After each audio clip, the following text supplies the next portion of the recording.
avec un autre Christophe Jacobucine. Bonsoir Olivier, bonsoir Laurent Wauquiez. Bonsoir. On va donc revenir sur des moments forts de l'émission, notamment vos annonces en tant que représentant de la droite sociale, en tout cas c'est ce que vous nous avez dit.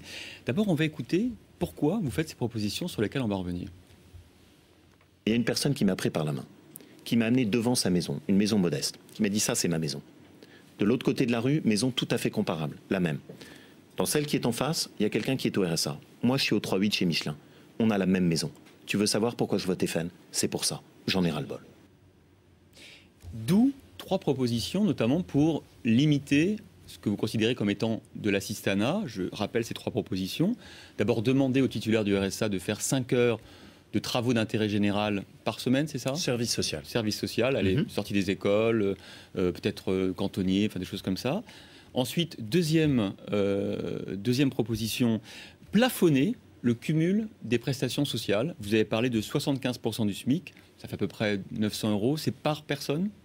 Non, bien sûr, il est évident qu'il faut prendre en compte aussi le fait de savoir s'il y a une famille dans laquelle il y a des enfants, quelle est la taille de la famille. Ça, c'est évident. C'est quelque chose que notre système social sait plutôt bien faire. Par exemple, aujourd'hui, le RSA est différencié selon que vous avez des enfants ou non. C'est évident, enfin, surtout moi je suis attaché à ces questions, c'est important qu'on prenne en compte, est-ce qu'il y a des enfants, pas des enfants, quelle est la taille de la famille.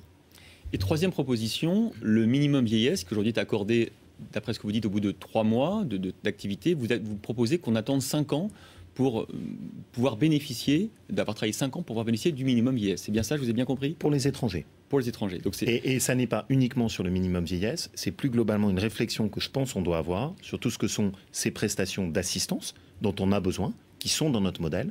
Et pour autant, si on les octroie, et on est le seul pays à le faire, de façon très généreuse, voire aveugle, on finit par plomber notre protection sociale. Mais alors, j'avoue que je ne comprends pas très bien, parce que vous dites être le représentant de la droite sociale. Or, dans les deux cas, je pense à cette image, qui est une image forte, des 2 maisons l'une face à l'autre, 2 maisons identiques, avec d'un côté une famille de salariés, d'autre côté une famille d'assistés, vous l'avez un peu décrit comme ça.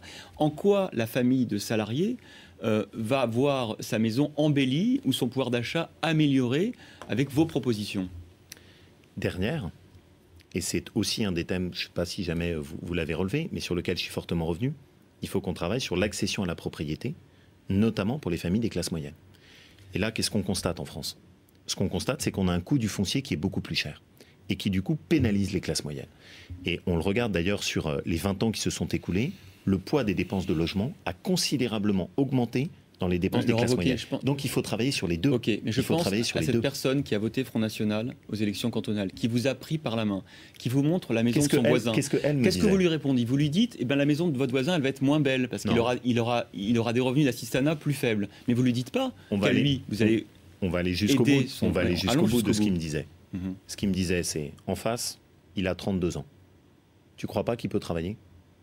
Tu crois pas qu'un job chez un artisan, il peut le prendre? Tu crois pas qu'il peut aussi faire un petit effort? C'était ça. Donc vous considérez que quand on est assisté, c'est qu'on le veut bien? Non. Ce que je considère, c'est qu'on a un système social qui encourage ça. Qui l'encourage parce qu'il n'a pas fait suffisamment cette différence entre les revenus du travail et les revenus de l'assistanat. Oui, ça c'est ma conviction profonde et je crains qu'elle soit aussi très largement partagée par les Français. On a construit un système social qui, par son côté un peu aveugle, par son côté très suradministré, aboutit à ne plus inciter les gens à revenir au travail. Ça n'est pas eux que je veux. Et je ne dis pas un seul instant qu'ils font le choix de l'assistanat. Je dis qu'on a un système qui encourage ça. Et l'objectif du RSA initialement, c'était au contraire de redonner une prime au travail. Je pense qu'on n'y est pas suffisamment arrivé. En complétant le revenu des gens qui sont à temps partiel ou qui n'ont pas un niveau de salaire. Exactement. Le RSA permet ça aussi. Ça, c'est la bonne partie. Mais la mauvaise partie, c'est qu'on n'a pas suffisamment creusé cet écart. Monsieur Jacobusin, quand vous avez quelqu'un qui, par le biais du RSA et des différentes prestations, peut gagner jusqu'à 1 200, 1 300 €. C'est-à-dire plus que quelqu'un qui travaille au SMIC sans rien faire. Est-ce que vous trouvez que ça, c'est la justice? Ça n'est pas de la justice. Et donc vous plafonnerez à 900 € à peu près? L'idée, c'est qu'on puisse travailler. Alors après, on l'a bien évoqué, hein, ça dépend de la taille de la famille, mais de faire en sorte de retrouver un équilibre. Et la notion centrale pour moi, c'est des droits, mais en face des devoirs. Dernière mesure, celle sur le minimum vieillesse. Je rappelle que le travailleur étranger immigré et qui touche le revenu minimum vieillesse, il est pas clandestin. Par définition, c'est un immigré.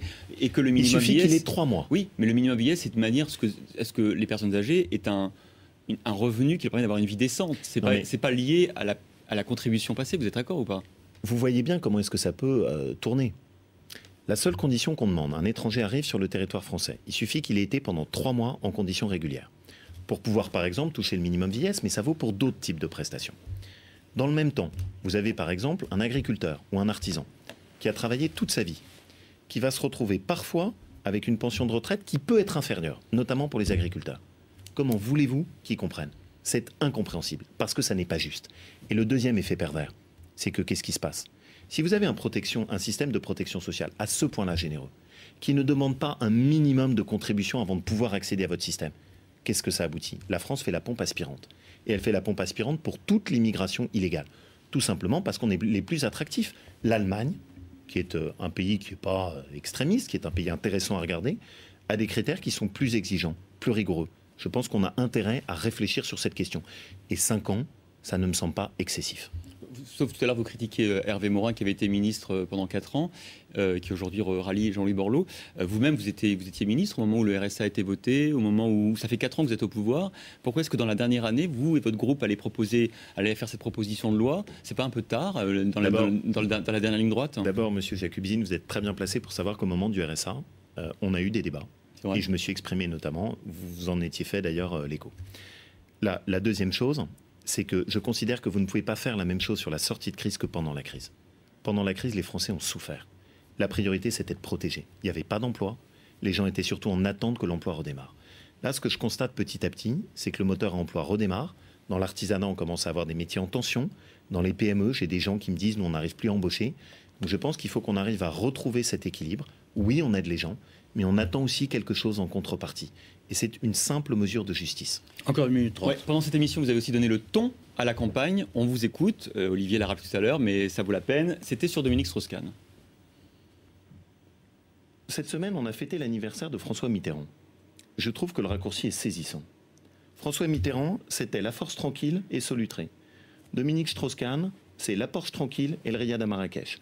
Alps a sacrément évolué. On ne peut pas être riche ou avoir des amis riches pour être président de la République? J'ai aucun problème à ce que Dominique Strauss-Kahn et son épouse soient très riches. J'ai aucun problème à ce qu'ils aient une fortune personnelle qui soit très élevée. Ce que je ne supporte pas, c'est l'hypocrisie. Je ne supporte pas qu'on ait quelqu'un qui soit dans la posture du donneur de leçons et qui, de l'autre côté, ne soit pas totalement en conformité. Pour l'instant, pas donné de leçons ni été hypocrite sur leur fortune personnelle. Non, parce que pour l'instant, ils n'ont rien dit. Mais surtout, ce qui me gêne, c'est pas tellement en soi la fortune ou la Porsche ou le riad à Marrakech. Mais elle n'est pas eux, cette voiture, de toute façon. Elle était un ami. Ou le FMI. Je ne sais pas si vous êtes souvent monté dans une Porsche, moi ça m'est jamais arrivé. Mais peu importe. Voilà. Laissons ce sujet. Ce qui me gêne, c'est la déconnexion par rapport aux Français. Et juste une question simple qui peut d'ailleurs être posée à Dominique Strauss-Kahn. Depuis combien de temps est-ce que vous n'êtes pas allé voir une PME en France? Depuis combien de temps vous n'avez pas visité une exploitation agricole?